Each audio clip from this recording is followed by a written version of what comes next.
Hey guys, welcome to Hope Rescue Podcast. It's Kimberly and Tim Scott, and we are in the kitchen cooking up the next episode.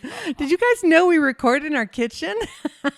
cooking up the next those awesome that watch episode. on YouTube can see it, right? Yeah, But most of our listeners are listeners and not viewers. We've mentioned it before, but we sit at our little kitchen table, which is kind of nice because it feels like, we're home chatting with our friends. You're our friends. You might be our only friends. Yeah. Do we have friends? Well.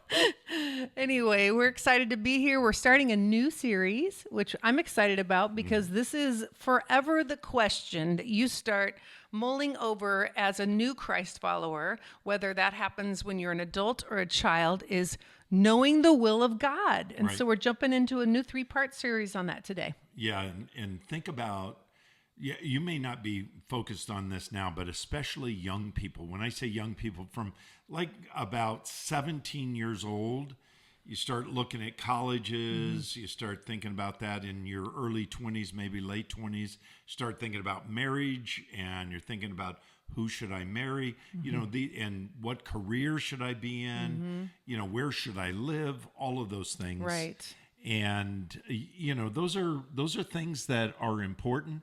And so the question comes up in the Christian community and followers of Jesus is, what is God's will for my life? Right. What does God want me to do? And as a young person or a young believer, I can just speak from our own experience. We grew up in the church, surrounded by that, support, but it felt torturous to us. Like we had to discover the unique will of God in our life, thinking it was some mystery package to be unwrapped, Yeah. And so what we hope to do in this series is to simplify the process, maybe make it not so complicated, right? Right. And obviously based on the Word of God, and I think it's going to be good. I'm looking forward to it. Yeah, and I think that, we're going to kind of take you on a little journey, at least these first 3 weeks, if we go longer, possibly.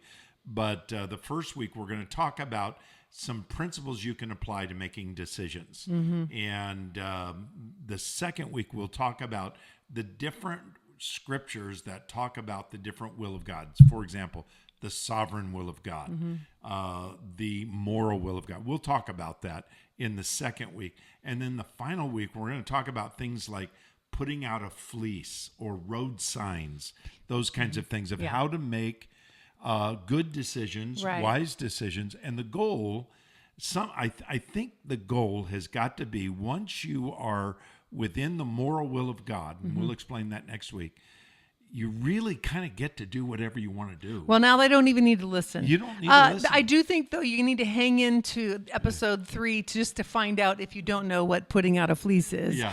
People are like, what the heck is a fleece? Well, yeah. A fleece has something to do with sheep. So we'll get there. But it's really important that we understand, what does God want us to do, and what is important to him, what is important to us. And we're just going to read, Kimberly's going to read this scripture out of Psalm 25 to us. Listen to this. It's verse 12, and it says this: "Who is the man who fears the Lord? Him will he instruct in the way that he should choose." And I love this because the last word, the way he will choose. So a lot of Christians think, I don't have a choice. Yes, you do. You have a choice who you marry. You have a choice where you go to school. You have a choice, and we're afraid sometimes we're going to make the wrong choice. And it really is not about that. We'll kind of talk about that a little bit more. But, if I go to the wrong school, I'll meet the wrong spouse, and then I'll have the wrong kids. And you go, these, the problem with my kids are, these are not God's will for my life. These are the wrong ones. Somebody send them over to the neighbor. Maybe there's, but it's not the way it works. It's not like this, you make a mistake here, and then, a year later you're living with that mistake, and then now we can do that too, but that's more in the realm of spiritual decisions about morality and so forth. Right. But the key word is choose, because if you are already a Christ follower, I think that's what's going to put your heart at rest, is that there are tools to use to navigate those decisions. And some of those big decisions are things like you discussed, how to know whom to marry. That's a big one. what should be my career, what school should I go to. But then sometimes we get tripped up even on the small ones. Oftentimes it's more the small ones, the daily ones that you can get anxiety over, like what should I wear? And that's kind of a joke, but not to a lot of the religious folks. Those of you watching on YouTube, we may not be in God's will right now with what we're wearing. We may or may not be consulting with each other every time we record. Yeah, do we match? Hey, we're matched, babe. Yeah. That's great. But there are a lot of, as we discussed in the past, like cults or whatever, any religion that leans heavily into rules, there are decisions to make about what they should wear. And a lot of big universal religions have those kind of rules. Others decisions like maybe what car should I buy or where should I go for dinner? That seems really dumb. But I think that you're going to get some great tools to be able to navigate the big ones and the small ones. Well, here's the problem, and I'll tie this into the verse that we just read. So a lot of people on those little decisions, they're afraid that if they drive the wrong way to work, or if they go to the wrong place for dinner, or if they wear the wrong clothes, that's going to result in possible consequences. Like, say, you drive the wrong route, you get in a car accident. God never intended for you to be in that car accident. And now, you have some physical problem because of the car accident. And so they live in fear of consequence instead of living in fear or having the fear of the Lord. Right. And this is what he says. A man who fears the Lord has respect for God, and the fear of the Lord is directing us, then he will help us choose the right path. Right. So I'm don't having a worry about it. flashback because actually the day we met on our blind date, Yes. I was on my way, and for the first time in my adult life, got into a car accident on my way to meet you. Tell us more. A fender bender. And you asked me later, With a police You asked officer. me, I happened to be a police officer, which was so interesting. He was a good guy, but I remember you asking me later, did you feel like that was like a sign? Like that don't meet I this said, guy. yeah, it was like, I felt like it was a sign Satan's trying to keep me from getting to my man. And a lot of people would go, no, God doesn't want me to meet this guy. And maybe now The you devil feel is a like, liar. that could have been a better deal. So anyway, there's big decisions, there's little decisions, and the key is to really have a full respect for the Lord, surrender to him, and he will instruct you in the way that you will choose. Right. So it's really kind of a positive, wonderful verse that he's gotten into. There's a couple of caveats in decision making that I think are important. Number one, decision making made in a vacuum will result in chaos without really understanding. You're not really thinking through implications. Having a foundation for how you're making your decisions. Yeah. So if you don't have a foundation, then you can be in chaos. Yep, absolutely. And the second caveat is emotional decision making often leads to an unhealthy life. Yes. So if we make decisions based on our emotions, we're usually going to make mistakes. And sometimes, we should consult our emotions. Certainly they play in, but at the end of the day, we have to be wise in our decision making. So we wanted to we have a list of 8 things, and this list could be 20, but we're giving 8 because we only have so much time. Right. So we're going to give the 8 decision-making principles. First one is this: what are the very viable options? So we really need to narrow down the options in our decision-making. Ask yourself, which opportunities are truly optional? So, I want to be a rock star. I want to be president of the United States, or I want to be a brain Neurosurgeon, surgeon. Maybe you can and maybe you can't, but you need to know what your options are. And on the other hand, and keep this in mind, on the other hand, check out that you have looked at all the possibilities. So not just what narrows in on your options, but have you really thought about the possibilities? So maybe you haven't thought about the fact that you could be a brain surgeon. Maybe you haven't thought about the fact that you could accomplish great things, maybe singing or whatever it is. You can accomplish great things without being a celebrity or have a lot of money or you can be a plumber and do great things, or a carpenter or whatever. Absolutely. Yeah. And some of the greatest people I know are tradespepeople. Right. In fact, it's a real good option for most people should be in trades. Anyway, the point being that, we need to ask, what are the viable options? And I think just to be practical here, and I remember us discussing this with our kids, most often the viable options, since God is our great creator, he creates us with our natural bent towards mathematics or creativity or some of the things, leadership, whatever. Very early on, you can identify whether you're a new believer or even a child, the things that you love to do and the things you're gifted at. Yeah. So that typically is the direction that God will send you, using those gifts into his will for your life. So it's simple, So then you narrow down, okay, these are the things I used to always think, God, like, your dad used to say this to you too. Like, don't say you don't want to be a missionary, because God's going to send you to Timbuktu, like force you to do something exactly opposite of how you're wired. Yeah. There's a little town in Wyoming called Dan. And the reason it's called Dan is because the mayor is Dan. And the head of the post office is Dan. And the sheriff is Dan. And the cop is Dan. Anyway, Dan, I drove through there and I go, wow, I would hate to be a pastor here. My dad and I were traveling, doing some speaking in different churches. Oh, I'd hate to be. He said, you better pack your bags. I'm like, okay, Dad, is that the way you see? But, I was thinking about, narrowing your options down to that which is viable, and then expanding your ideas about what you could possibly do. And I was thinking, we really enjoy watching American Idol. We do. And the tryouts especially the tryouts. Yes. Yeah. Once they get,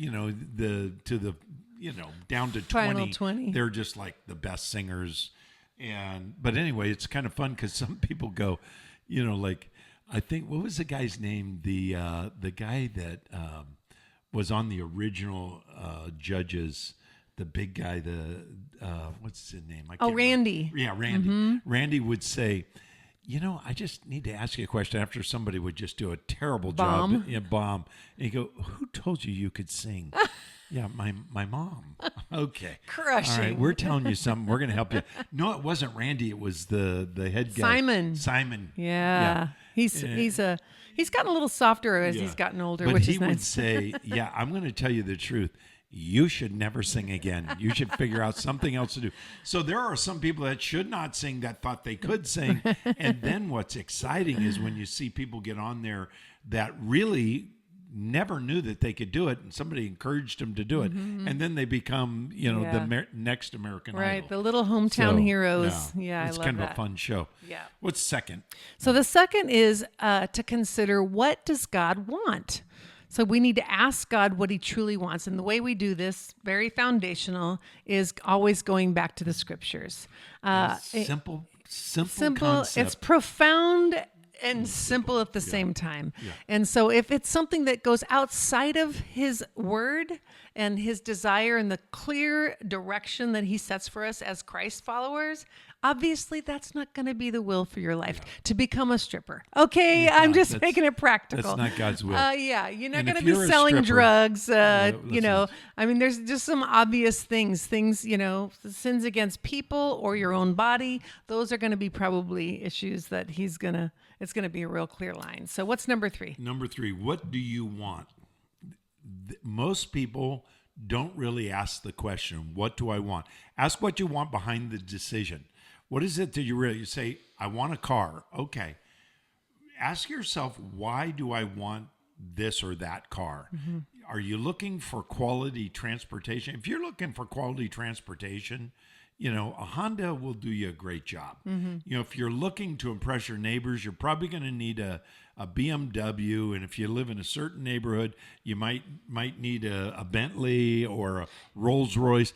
But what do you really want? What's driving? Now you just shamed all the people on this podcast that have a BMW or no, that's a Bentley. Great. All 3 of them. Hey, I have no problem with you having a BMW, and if you have a problem with it, I'll take it. I'll take care of it for you. The point is that you don't necessarily you open your heart open to what he would like for you, other than saying like, I'm driven to achieve this goal for my life because it's going to set me into a status position. Yeah, and I'm not, and just to address what you mentioned about having a Bentley or having a Rolls Royce or whatever, I'm not utilitarian. What I mean by that is I don't believe that we have to go, well, if there's something that's beyond functionality, then it's waste.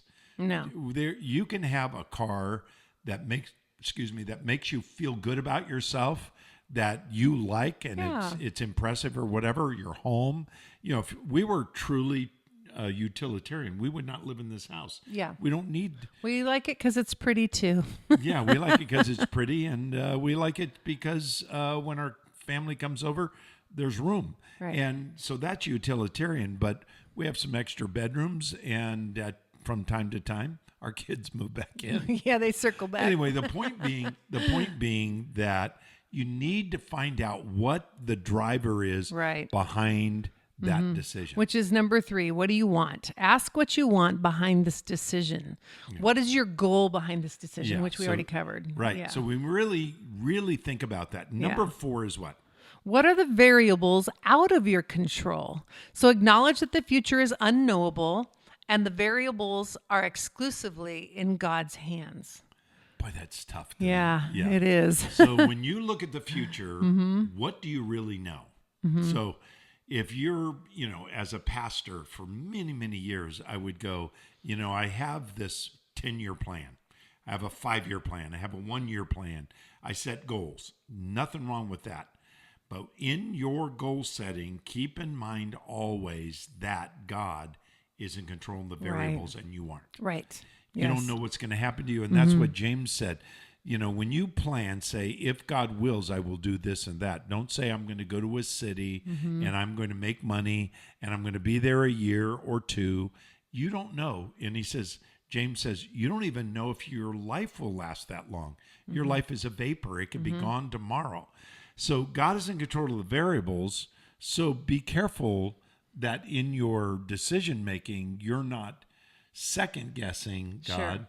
that Yeah. you're looking at, how does this impact me now? How does this impact my future? We save for our retirement, but we don't know. Right. The Lord could come back Yeah. this week, and I would Or be the glad stock for market it. could bomb.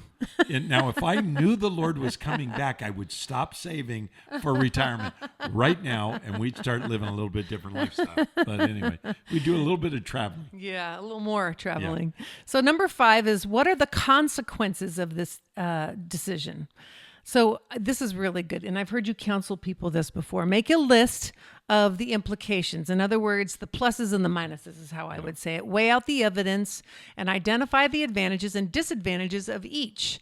You can also consider how likely each option will meet your goals. This is real practical, write out a list, the pluses and the minuses, the goods and the bads. Actually seeing it on paper is really helpful. Yeah. We've done that before to kind of make a decision. It clarifies. Yeah, it might even seem a little bit mundane to write it down. Write it down. No Yeah. matter how smart you think you Right. are, every single one of us, the smartest people in the world, need to write things down to get, and we'll come back to this thing in our final one on the pros and cons. Number 6, what is motivating my this decision? Now that sounds like number 4, where you're getting the why behind it. But ask if this decision is motivated by fear. When we talk about what is motivating my decision, am I deciding this out of fear? I'm going to not go to this opportunity. I'm not going to take this opportunity because I'm afraid I'll fail. Right. That you don't want to make decisions on that. Right. You want to be strong and bold and trust God, and But on the same token, or on the other hand, you don't want to be overly, unrealistically optimistic. I can do anything. Avoid deciding things in a crisis. So when you're in a crisis, fear has a tendency to drive you, and that crisis is going to pass. And then you're going to go, wow, I have these regrets over what I've decided to do. So really ask yourself, what's motivating this decision? Is it fear? Is it faith, which is great? Is it overly optimistic? Am I underestimating my abilities? I'm doing things now that I never thought I would do, and because God called me to, and I made decisions based on that. I would encourage you to trust God for that. Yeah, number 7, this is so practical. What impact does this decision have on my values? Is this decision consistent with my values and my beliefs?